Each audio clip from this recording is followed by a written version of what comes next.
everybody. This is Stuart Jean coming back at you from Musicians Institute in Hollywood, California with Drum Magazine. We are looking at punk rock grooves, getting inspired by punk rock.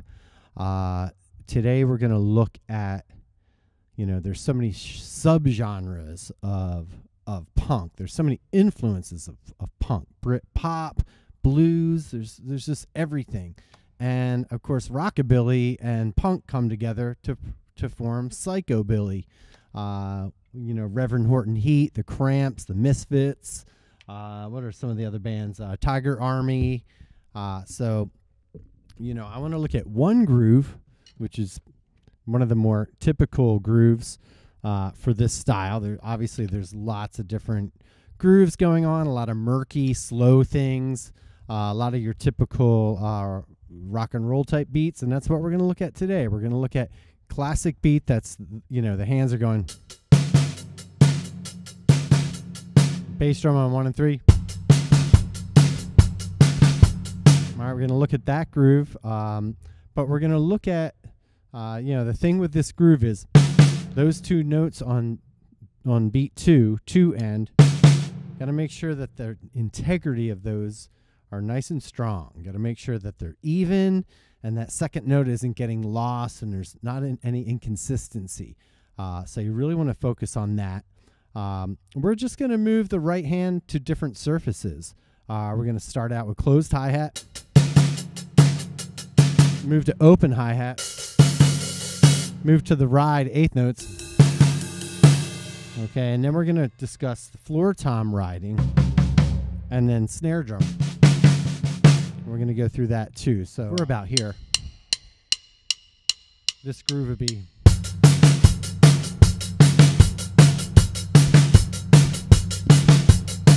All right, you want to keep that hi-hat aggressive. You don't really want the hi-hat to accent like with the snare drum. Like, if it happens incidentally, it's okay. But I think if you play the hi-hat strong, whether it's tight or open, you're not going to have a problem there. When we get into the ride cymbal, same thing, strong. Open that hand up.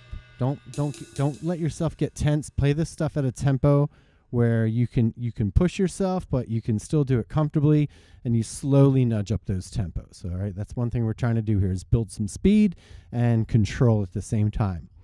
When we're riding on the floor tom,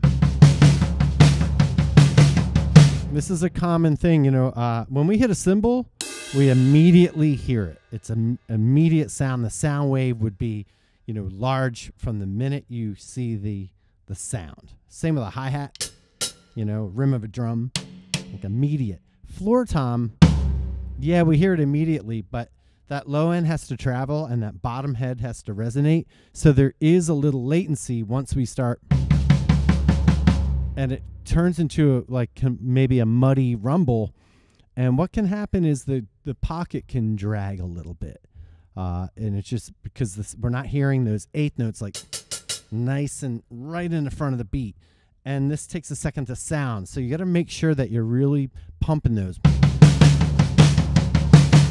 and staying on top of it. When I go to any kind of groove with a floor tom ride, I want to push a little bit to make sure that sound pops out.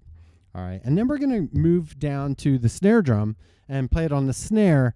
Now, when I do this, I don't want my snares sticks to play at the same time. I don't want any weird flat flams going on where we get that canceled out drum. So when I hit the backbeat, I'm interrupting the right hand. So I'm playing.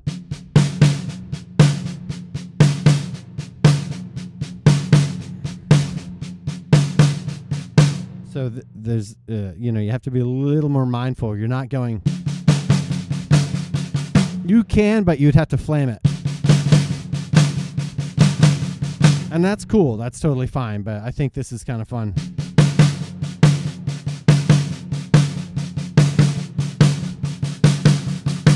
Okay. So that's how we're going to do that.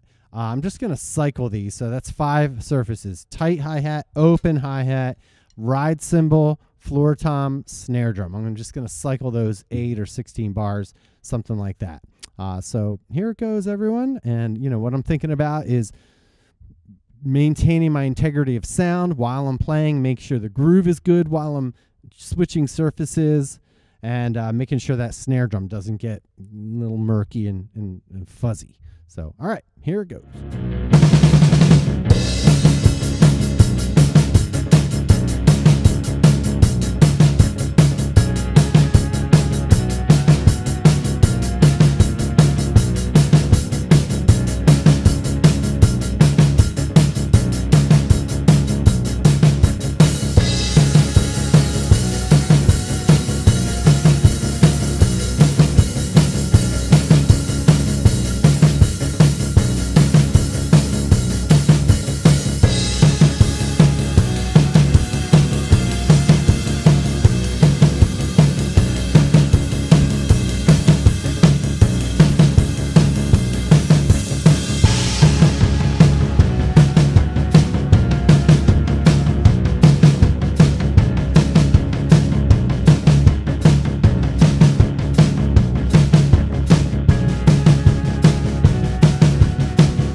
This is the kind of groove that we can easily look past. You think, oh, it's an easy rock and roll beat, you know, but you want to work on it. Make sure you have a good handle on it, because, you know, you can have all the chops in the world, but if you can't smack that snare drum cleanly, you know, there's going to be issues, you know. So, yeah, one last note, you could play it also like Earl Palmer style, a la like John Bonham, rock and roll, Led Zeppelin,